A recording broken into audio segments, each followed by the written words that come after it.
Hey friends, if you wish to force update Windows, then please watch this video. I will guide you through the procedure. So the first one is through a command line. Okay.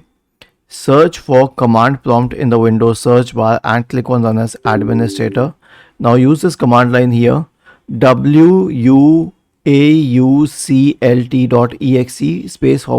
/update now. I'll mention it in the description section of this video.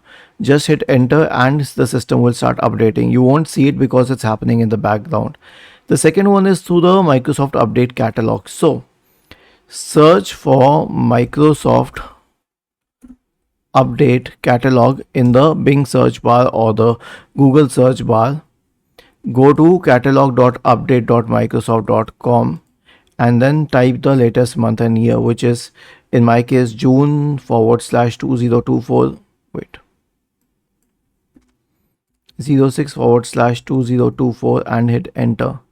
Okay, and you will have the latest cumulative update here. Now if you don't find any cumulative update, try it for the previous month, like try it for May 2024 in that case. Then click on download and then click on this MSU file here. As soon as it downloads, click on this file to install it on your system. Was this helpful? If yes, then please subscribe to the channel, and if not, then let us know in the comment section of the video on how we could help you further.